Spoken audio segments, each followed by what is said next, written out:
Nous sommes le 24 janvier 2019.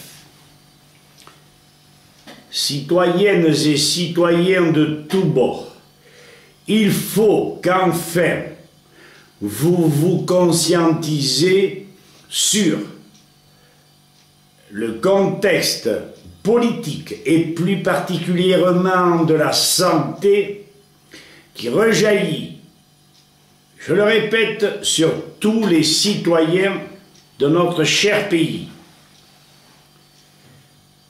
Le complot a été lancé. Nous sommes tous victimes de cet empoisonnement général qui part de la nourriture en passant par la santé, puis par les vaccins et les médicaments. Nous voudrions, nous, les représentants de nos deux associations, comprenant médecins et pharmaciens, que chaque citoyen enfin puisse réagir et que, non pas seulement les gilets jaunes, mais que l'ensemble de la population, dans une levée de bouclier générale, puisse pousser ce gouvernement à sa destitution, à son renoncement de vouloir empoisonner d'abord la France, puis une bonne partie de l'Europe. Nous avons convaincu un général 4 étoiles qui a malheureusement été victime indirectement de cet empoisonnement, puisque son petit-fils a été atteint par les vaccinations. Et nous le répétons, il n'est pas le seul. Ce même général a transmis le document que nous allons vous lire à plus de 3000 officiers supérieurs. Nous recommandons à tous les élus de penser qu'eux-mêmes sont empoisonnés et leurs familles pareillement. La raison, l'explication, elle est simple. Tout produit chimique, tout produit de synthèse amène forcément le peuple à la déchéance, à la dégénérescence.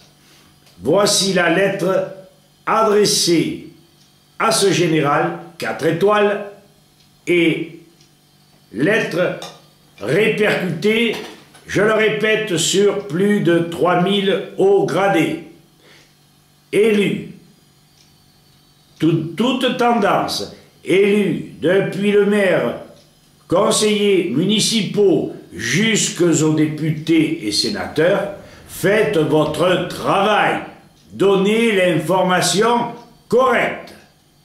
Voici la lettre. Analyse succincte, critique sur le contexte de santé et vaccinaliste en France. Serres et Toulouse, le 23 janvier 2019. Sur 800 000 vaccinés en 2016 en France, 646 000 nourrissons et bambins souffrent de maladies diverses.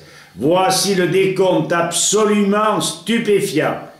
95 000 enfants allergiques, 125 000 asthmatiques ou bronchitiques, 50 000 atteints de névrodermite, 100 000 herpétiques, 72 000 atteints d'otite à répétition, 65 000 atteints de rhume des foins, 63 000 hyperactifs, 38 000 scoliotiques, 26 000 épileptiques, 11 200 migraineux, 12 800 pour achever sont atteints de troubles thyroïdiens et là-dedans ne sont pas compris les autistes.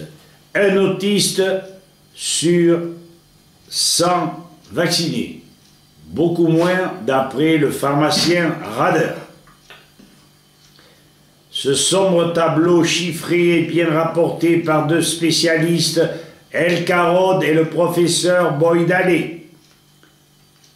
Ce sont des nutridétoxicologues, des chimistes toxicologues. Avec leur association Stélior de Genève, ils permettent à des familles françaises de pouvoir soigner les cas les plus désespérés. Malgré l'envoi à toutes les mairies de France, députés et sénateurs et plusieurs inspecteurs d'académie, aucune plainte n'a été déposée à d'un quelconque tribunal sur le livre de l'association Stélior d'Elk Harod. Cette hécatombe, avec des centaines de drames, des milliers de drames familiaux à la clé, devrait vous mettre la puce à l'oreille. En outre, parfaitement démontré par Vincenzi, biologiste, le professeur Gilles Tissot, le professeur Louis-Claude Vincent, au cours d'expériences notées sur plusieurs recueils dont on peut fournir les coordonnées pour vérification.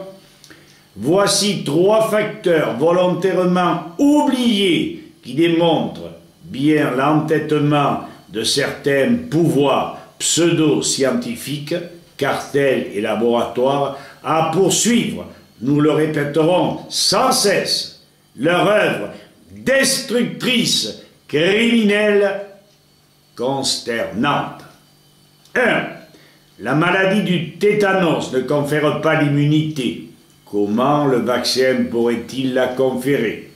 En effet, Courmont et Doyon, spécialistes biologistes, dans leur livre Le tétanos à la page 70, je cite, « Une première atteinte ne confère pas l'immunité », puis page 81, « Le sérum de l'homme guéri du tétanos ne contient pas d'antitoxine ».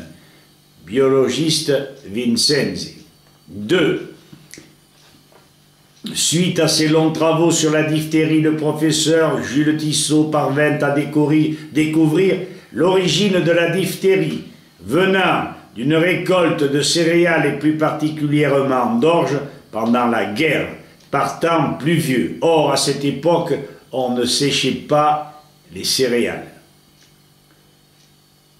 L'orge non séchée, la farine obtenue fermentant, se transformait en virus aliment pouvant contaminer l'enfant si la bouillie d'orge n'était pas correctement cuite. Le dépôt des fausses membranes pouvait contaminer l'enfant et ces fausses membranes se développaient dans sa gorge, pouvant, sous l'influence de l'humidité, pouvant entraîner l'étouffement de l'enfant. Dans le livre « Constitution des organismes animaux et végétaux, causes des maladies qui les atteignent », 3e volume, Paris, au laboratoire annexe de physiologie générale, édité en 1946 à Angers, département Maine-et-Loire, édition de l'Ouest. Pourquoi ces choses ne sont pas sues, sont-elles cachées? Vous vous doutez maintenant la raison ou les raisons. De fortes suspicions se portent sur le vaccin contre la tuberculose, capable, après vaccination, chute des défenses immunitaires démontrée par divers biologistes et médecins, dont le docteur Humphrey, de déplacer le terrain de l'individu, acide oxydé, vers le terrain de la poliomyélite, tout aussi acide oxydé, et maladie qui est cousine de la tuberculose. On ne vaccine plus contre la tuberculose. Avez-vous entendu parler de cas de poliomyélite? Alors pourquoi vaccine-t-on? Les travaux du professeur Louis-Claude Vincent fort bien argumenté, après relevé sur le sang des coordonnées bioélectroniques, chiffrées donc irréfutables, il semble évident que si tout ceci nous a été caché, c'est que le plan prémédité d'empoisonnement de toute une nation était bien en cours. Le livre de Louis-Claude Vincent, premier congrès de la Société internationale de bioélectronique Vincent Sibev, édition La Source d'Or, peut être consulté au moins à la Bibliothèque nationale. Voilà ce que vous disent les médecins et les pharmaciens de l'association Ecogénos et de l'Académie pour la défense des êtres humains, qui regroupe, on le répète, 15 médecins et 6 pharmaciens. Notre téléphone 04 92 67 05 48 et de par ce numéro, vous aurez la possibilité de dialoguer avec nos médecins. Si vous ne bougez pas, citoyens, la France est foutue. Nous vous remercions de votre attention. À tous, merci.